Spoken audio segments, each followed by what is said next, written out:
Assalamualaikum warahmatullahi wabarakatuh. Sebelumnya perkenalkan, nama saya Dwi Ayu dari Desa Pademonegoro. Saya mau tadi menanggapi tentang statementnya Mas Abrang yang kita harus berpikir 10-20 tahun ke depan dalam hal apapun ya. Saya mau tanya, bagaimanakah pendidikan dalam 10-20 tahun ke depan, khususnya di lingkup universitas? Karena pada peradaban yang sekarang itu lebih mendalami tentang ekonomi, kayak memperkaya diri. Jadi ada pemikiran sekarang itu kenapa sih harus kuliah, kerja bohong, kayak gitu. Terima kasih. Wassalamualaikum warahmatullahi wabarakatuh.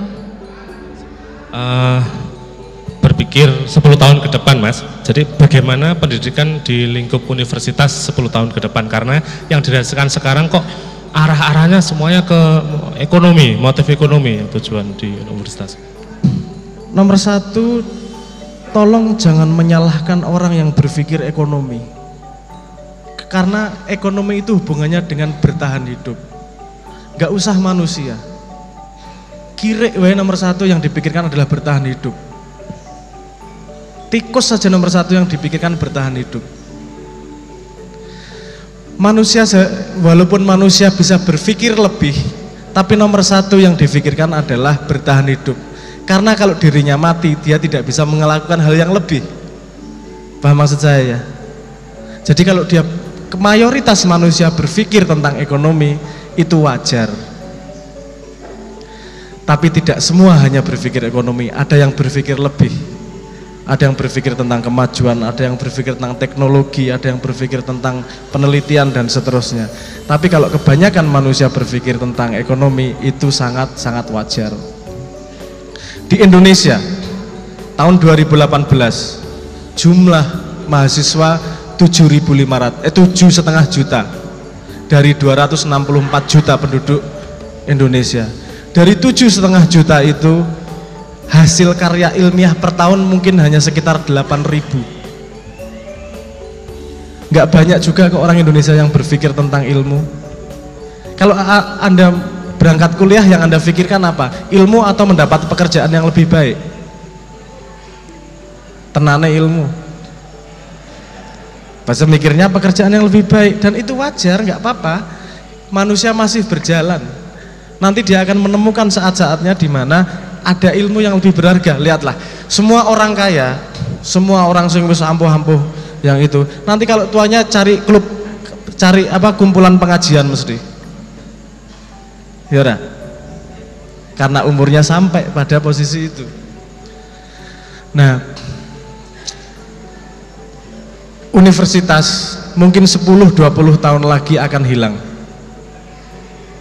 Dia mungkin hanya akan berubah menjadi lembaga sertifikasi.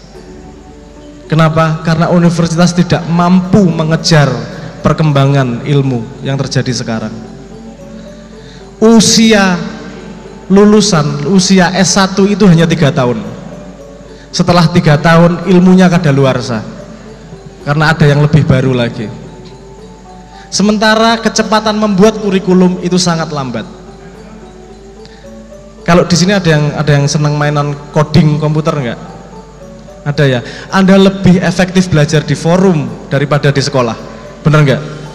Karena di sekolah terlambat nih itunya, kurikulumnya, dan itu terjadi hampir di semua bidang. Dan sekarang semua perusahaan besar membuat universitasnya sendiri.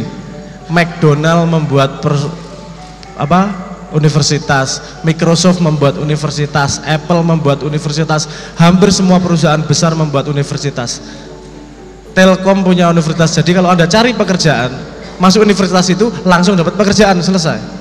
Tapi kalau Anda mencari ilmu, sekarang dunia internet itu menyediakan ilmu yang luar biasa. Cuman masalahnya susah filternya, itu tadi aja. Tapi kalau Anda mau mencari apapun, ya Allah.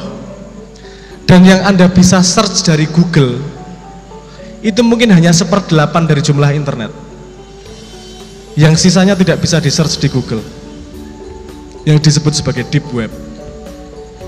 Ini mumet meneh iki, tapi Anda harus punya bayangan betapa luasnya dunia internet itu. Positifnya adalah informasi bisa tersebar begitu luas. Negatifnya adalah kita jadi tidak bisa punya filter terhadap informasi. Jadi pendidikan akan berubah di masa depan. Ini akan harus menjawab kompleksitas yang baru.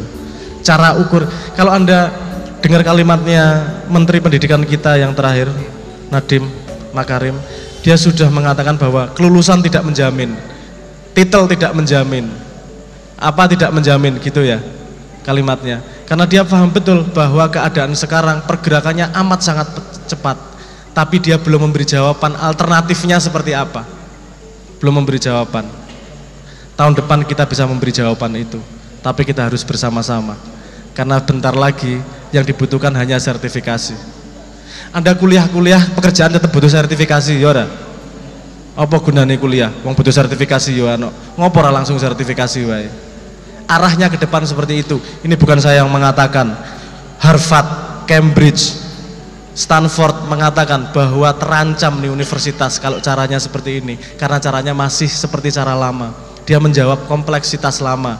Universitas itu sistem pendidikan yang sekarang lahir sejak revolusi industri Perancis. Dia diciptakan untuk dia dibuat untuk menciptakan pekerja, bukan untuk membangun manusia. Sekarang kompleksitasnya sudah berubah, harus ada jawaban yang baru. Sedunia belum ada jawabannya. Semoga kita bisa menjawab tahun depan, tapi harus bareng-bareng. Karena komunitas tidak bisa dijawab oleh satu orang, tapi dijawab oleh kebersamaan dan gotong royong tersebut. Oke. Ngaten nggih jawaban.